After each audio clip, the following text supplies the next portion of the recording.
Hare Krishna, welcome devotees to the Gita Daily session.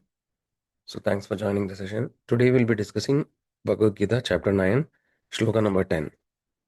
So first let's take the blessings of the Lord, Jagannath, Baldev, Subhadra, Maya, Sudarshan, Lakshmi, Narsimha, Gaurnitai, Panchatattva. By their blessings, let's pray that we can understand the transcendental topics of Bhagavad Gita. So let's recite the prayers together.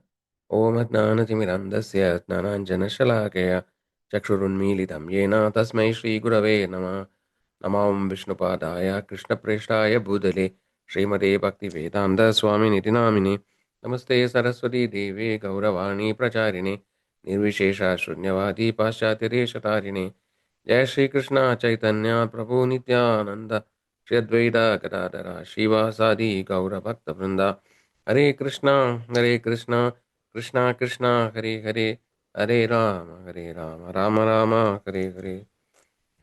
Let's dedicate a session to His Divine Grace A.C. Bhaktivedanta Swami Srila Prabhupada, who is the founder Acharya of International Society for Krishna Consciousness. By His mercy, because He has given the Bhagavad Gita knowledge in a very simple and practical way, we are able to apply it and learn it. So let's thank Srila Prabhupada. Srila Prabhupada ki jai. So today's shloka is 9.10. So let's recite the shloka together.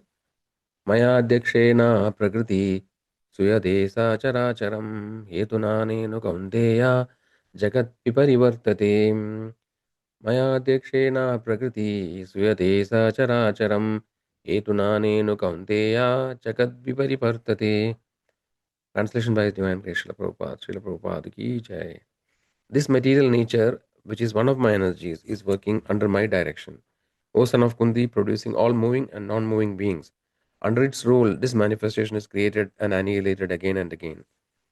Word to word meaning. Maya, by me. Adhyakshena, by superintendence. Prakriti, material nature. Suyate, manifest. Sa, both. Characharam, the moving and the non-moving. Hetuna, for the reason. Anena, this. Kaunteya, O son of Kunti. Jagat, the cosmic manifestation. Viparivartade is working. So let's read the translation again.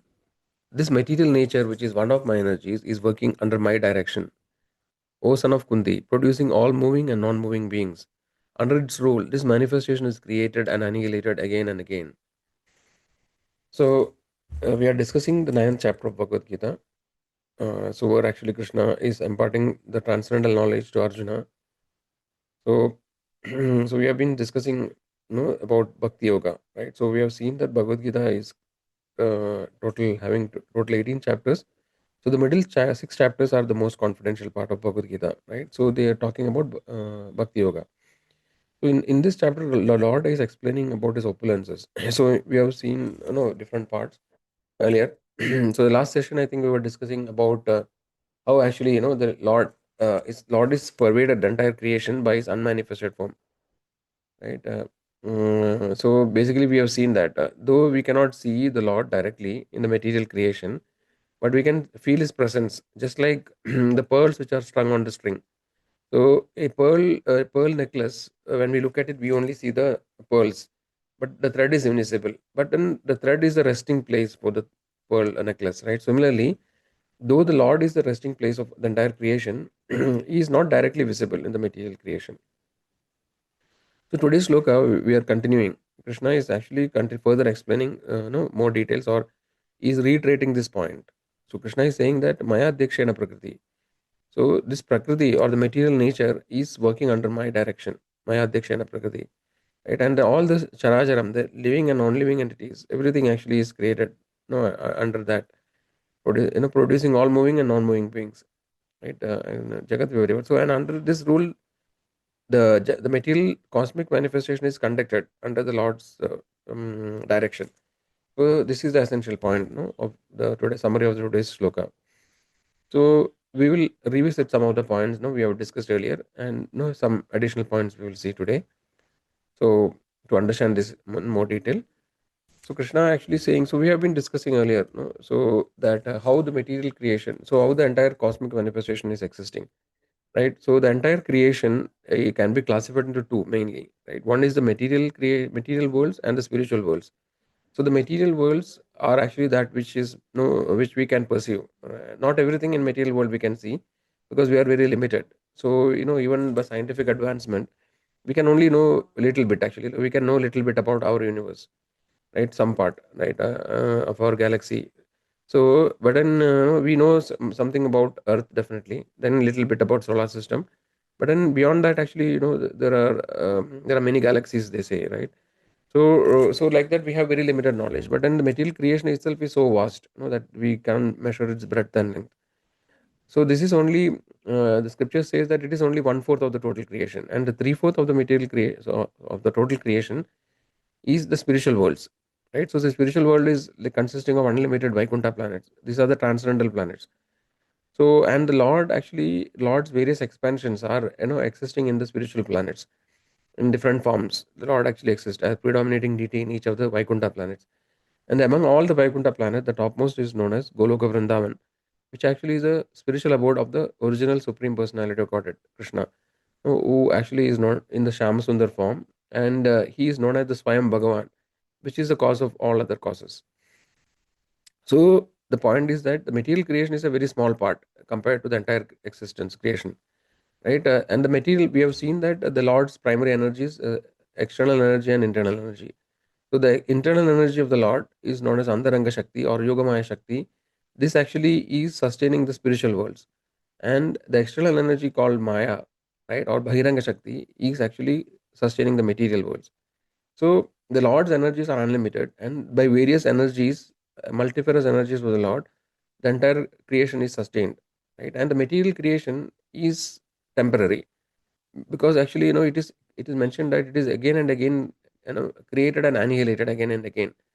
So this we have seen, as you see in this picture. This is the picture.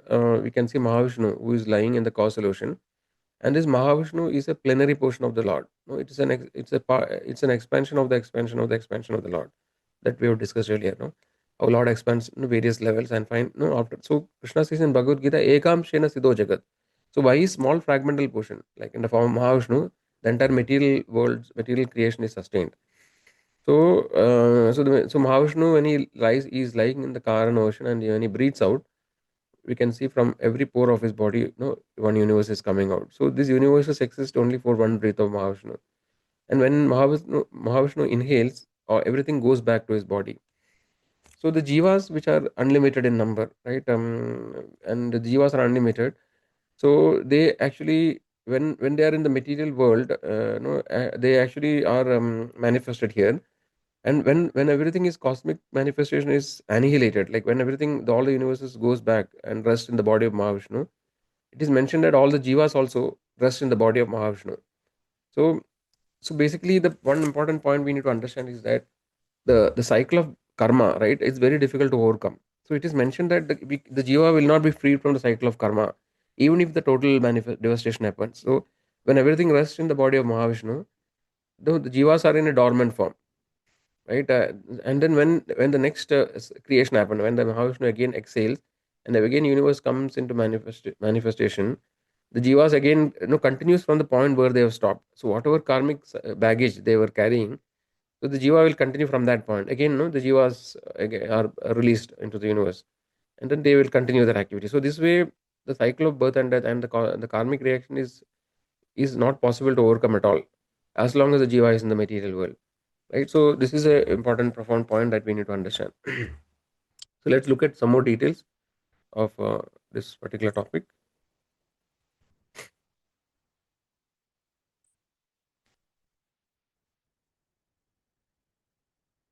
Yeah. So what in this point? So what is important point is that we need to understand that the material nature is not working independently, right? Basically, it is under the Lord's direction. So it doesn't mean that the Lord has to get involved in everything, each and every activity. The Lord doesn't involve. He's aloof, right? Though he is present everywhere by his different energies, but actually at the same time, the original Supreme Lord is aloof from all these things. He doesn't get involved in the day-to-day activities of the material world, but everything is set into motion, and also all the rules and regulations are also in place. So just like a big universal, big government works, right? If it's an efficient government, then everything works, according to the rules and regulations. So there are various laws of the country, right, and various rules and regulations, and then there are various officials who are responsible, like ministers, then the administrative officers. So they are all, if they all function properly, then the order is maintained, right, and everything works according to that. So just like that, the government is not going to going to interfere in every day-to-day activity of each citizen. Similarly, the Supreme Lord doesn't interfere in the day-to-day activities of the jivas. However, the rules and regulations are set forth, right? And Maya actually is responsible. Is the superintendent of the material world. She, so she will ensure that the rules are followed, right? And then there are by different mechanisms or the processes by which the material world is conducted. So primarily, the three modes of material nature, like sattva-guna, rajoguna, and tamoguna. So this permutations and combination of these gunas actually they dictate the different activities of the material world. So the jivas are also under the influence of the three modes. So this way, a particular process is set, and the rules and regulations are also set forth, and then the material world conducts like as if it is automatic. So all this we can see the planetary systems, right? No, the planets revolve. No, they are all in equilibrium. No, they are not destroyed or they don't fall down. So they are actually moving in the space. So all these rules and regulations, like the so-called no physics, these laws of gravitation, whatever we call. So these are all different understanding from material perspective. But nevertheless, there are material rules and regulations, and by which everything is maintained, right? So the lot different energy, they maintain the material creation, and then they supervise. So then there are so many demigods who are responsible for different functions of the universal government, like for Indra actually set for the rain, right? Then Chandra, then Varuna, Vayu. So all these demigods they actually control the various elements, and this way but everything is under working under the supervision of the Supreme Lord, right? Nothing is independent. So, but then the Lord actually is known as Satya Sankalpa. No? So the Lord by just is willing, everything is manifested. He doesn't have to personally work towards, just by willing everything manifests, and by willing, everything is annihilated also. So the main point is that we need to understand that whatever we the so-called universal system or the cosmic manifestation is not random, or it is not working automatically, right? Though we cannot see the superintendent or the ultimate actually controller, but we need to understand that there is a intelligent controller behind everything. So it is mentioned that when the universal creation starts, the Mahavishnu who is lying in the costal ocean, he actually glances at the Prakriti. Just by the glance of Mahavishnu, the material cosmic manifestation is created actually. Everything that comes into existence. So there are more technical details which we will not discuss, like the concept of Mahatattva, right? Like that there are Pradhana. So there are more details, and so Vedic scriptures gives us more technical details, like how exactly what are the different steps by which created happen. It is not just some like it's not just some random way the creation happens. So there is a systematic way how the creation happens, which is actually mentioned in various scriptures like Srimad Bhagavatam also.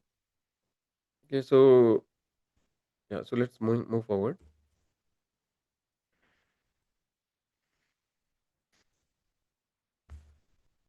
Yeah, so we have earlier also seen that how the material world is like a place of reformation, right? Material world is often compared to a jail, right? So it is mentioned as Dukalayam Ashashvatam, right? So it is a temporary place, and it is a place where the jiva wants to enjoy by forgetting the Lord. So the jiva actually comes to this material world temporarily. So in the spiritual world, the jiva's original constitutional position is to serve the Lord, and the jiva is in the spiritual form, known as Sachidananda in the spiritual realm, and the jiva is happy when they serve the Lord. But sometimes, because of the free will given to the jiva, some jivas has a desire to enjoy independence, and because of this, because it is not possible to do that in the spiritual world, the material world is created for these jivas to enjoy, forgetting the Lord. So to forget the Lord, the jiva has to the jiva is covered by the illusion of Maya. The Maya Devi covers the original intelligence of the jiva, so that they forget the Lord. Like just like somebody, person drinks, right, liquor to forget actually his current state. Similarly, the jiva is under the illusion. He forgets his original identity, and just like in a dream, he actually goes through various experience. He accumulates karma, right, by doing good and bad activities, and he keeps on rotating in the cycle of birth and death in this material world, right? It goes on infinitely, and even at the time of devastation, it is not over. Temporarily it is dormant. It is like a frozen stage, and then again in the next creation, the jivas continues. So this way, it's very difficult to the jail, it's very difficult to get out of this jail, right? Because by the desire, the jiva's desire and the karmic cycle, they actually bind the jiva. So it is like an invisible shackle, no? Though it is not directly visible, because of his own desire, because the desire, he actually performs activities to achieve his desire and goals, and in that process he accumulates karma. So this way he becomes more and more entangled. But actually, the jiva wants it can easily escape from the jail. How? We have seen that, no, the shloka, Devi Esha Gunamayi, Mama Maya Duratya, Mameva Prabhadanti, Maya Meram Tarantide. So by taking shelter of the supreme controller, who actually is also the controller of Maya, the Jiva can actually get out of the cycle of birth and death. So when he Jivas revives his original constitutional position, original devotion to the Lord, then actually he becomes free. Otherwise, he keeps on becoming entangled. And we have seen that the Lord accumulates every Jiva as Paramatma to guide him. Right? The Lord actually sends a spiritual master. When the Jiva becomes sincere and inquires about the truth, then actually the Paramatma guides the Jiva and he gets a spiritual master. Right? And by the mercy of spiritual master, he actually can start his journey back home. So sometimes, we see in the practical world, right, how in based on today's modern education and how everything is put forward, right, the so-called scientists and intelligence. So actually, these intellectual people, they don't want to recognize the presence of the Lord, right? So they actually, we can think, how the various theories are put forth, right? So if you really analyze, it actually is not at all logical. So no, it's quite foolish to think that no, everything is working automatically. The material nature is without any controller. How such an intelligent creation happens? If you look at any small part of the material world, right, it's a very complex system. The human body, if you take it, so complex it is. So much of things are going on in the body, right? Like for example, how the eye of the human being is functioning, right? So much of complexity is there in the eye itself. So how, no, but people accept these theories, no, saying that okay, everything is formed by evolution, right? Like for example, no, a giraffe, when it continuously tries to eat something from the top of the tree, its neck becomes longer and longer and longer, right? And then the eye of the living entities, no, evolved over a period of time, so many millions of years. No, the complex eye came into existence. So it's all these things are very absurd actually if you really look at it. No, so the whole idea of the scientific community and the so-called intellectual community is to somehow keep the Lord away, right? They try every means to come up with theories and speculations to say that everything is working automatically. There is no intelligence behind all this creation, right? So the beauty of the nature, if you look at just how beautiful the nature is, how all these things exist, how the ecosystem is created, no, how the cycle of like for example, how the rain is there. From the rains, actually, how the vegetation and the plants, everything is sustained, right? And based on how plants, the other animals are sustained. So all these things, how it is possible, just by permutations, combination, and by randomness over so many, whatever, how many millions of years ever it passes, how all these things can emanate automatically. So we have to understand that if there is an intelligent creation, right, then there has to be an intelligent creator also, right? And which is the supreme Lord. So that is what the Lord is explaining in this sloka. Mayadhyakshena prakriti swedayasa rajana. So by his superintendence and intelligence, everything is manifested and everything is existing. Okay, so now there are some other important shlokas which are related to this topic. We will just quickly have a look at it. So it is not just, just in Bhagavad Gita actually this information is given. So if you look at Ishopanishad, the mantra 1, it says Ishavasyam idam sarvam yat kincha jagatyam jagat tena tektena punjita magrada kashyatid sunam kashyatid janam. So what it says, everything animate or inanimate that is within the universe is controlled and owned by the Lord. So this is the essential point of this shloka. So then we'll move to the next one. We have seen the Brahma Samhita many times. So Brahma Samhita is composed by Lord Brahmaji, who is the first creator in the universe, right? And the spiritual knowledge of Vedic knowledge is first imparted to Brahmaji. So there is nobody who is more intelligent or knowledgeable about the spiritual topics than Lord Brahma. And Lord Brahmaji says, Ishvara Paramakrishna, Sachidananda Vigraha, Anadiradir Govinda, Sarva Karana Karana. So here actually there are few key points. So what is Ishvara Paramakrishna? There are Ishvara means controller. There are many controllers. But who is the supreme controller is Krishna. Right? And he has a spiritual form called Sachidananda.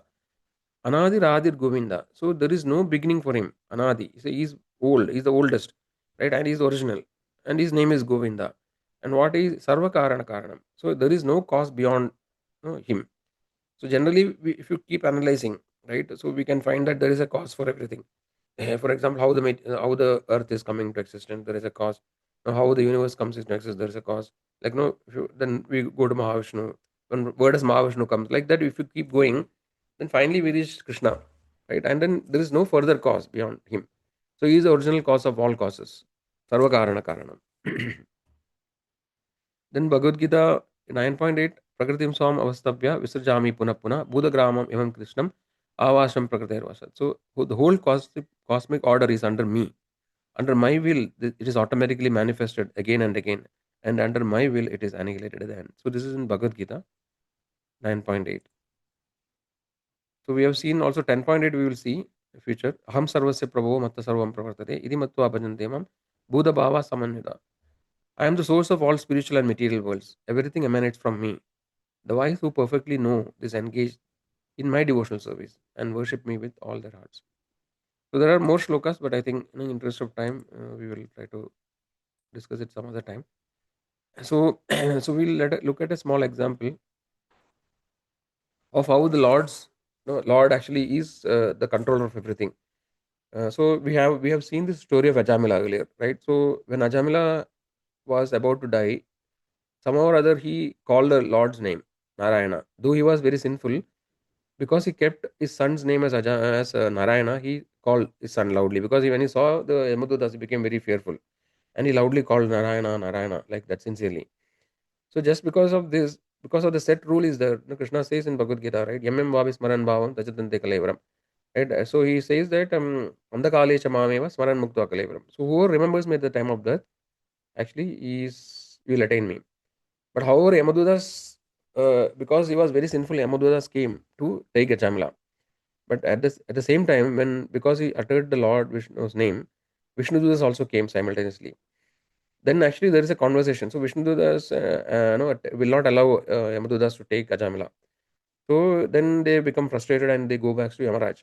So Yamaraj is considered as one of the Mahajanas. He is authority on the Vedic scriptures and he knows all the dharmic principles and the rules and regulations. Otherwise, he cannot execute dharma, right? Because he has to punish the souls. According to our karma in this life, at the end, Yamaraj will decide. Is the final Supreme Court, right? He will decide what actually has to happen to the jiva, what kind of body he will take in the next birth, and what punishment it has to give, and things like that. So Yamaraj actually is Mahajana. He's a pure devotee of the Lord. So here actually, Yamaraj says, so these Yamadudas will tell that, no, Yamaraj, actually what has happened, no, we don't know what happened. We thought you are the supreme controller and there is nobody who is beyond. And your orders are the final. But however, in this case of Ajamila, no, yeah, we are frustrated because Vishnududas, no, they did not allow take the soul. Then actually Yamaraj will tell, no, that actually you should never approach a devotee. They are beyond my jurisdiction. I don't have any jurisdiction on them, right? Because whoever is actually taken shelter of the Supreme Lord, they are not actually under my control. I cannot do anything to them. So this way, Yamaraj explains that he is not the supreme controller. No, there is controller beyond him. He is just an administrator for a particular responsibility. But the Supreme Lord actually is the ultimate controller of everything. So but then so this way we understand that how actually everything is. One second. Am I audible to it? Is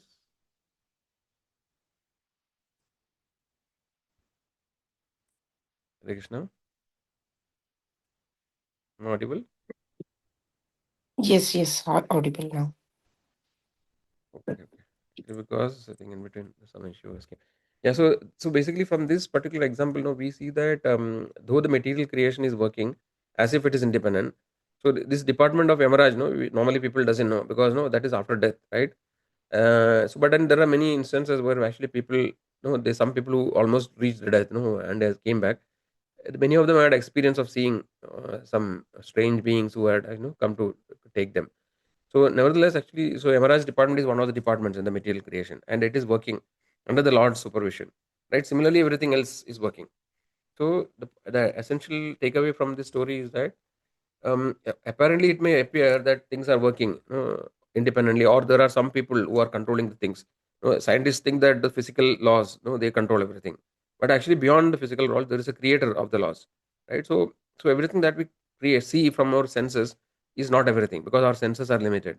We have to understand that there are things beyond that, right? And the Supreme Lord actually is under his controller, under his supervision, all the material worlds and everything is working. So this is the essential takeaway from the today's session. So what is that we can apply in our life? We need to understand that not always seeing is believing. So generally there is a saying, seeing is believing. So we want to see everything, then only we believe. People ask, no, show me God, then I will believe in God. But we need to understand that everything is not visible to us because of our particular condition state that we are now, right? But we can get more knowledge, and we can rise above the material platform by actually performing the devotional service, by starting with the chanting of the holy names, and gradually, we get higher vision. We can understand more things which are beyond, our sense perception. But as long as we are in the cycle of birth and death, and we are under the influence of Maya, our our intelligence and our senses, everything is limited. That we need to accept, right? And then take shelter of the Lord. Then by his mercy, right, and by mercy of the Guru, slowly the ignorance is removed, and then we can start seeing things which are beyond our material senses. So that is the essential takeaway. Okay, so with that, I think we come to the end of today's discussion. If there are any questions, devotees can unmute and ask. If somebody wants to leave at this point, they can leave. uh, yeah, so devotees, any questions are there?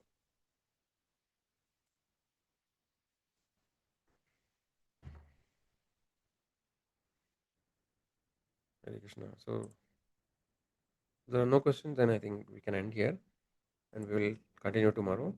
So thanks all devotees who are joining regularly. Please, keep connected.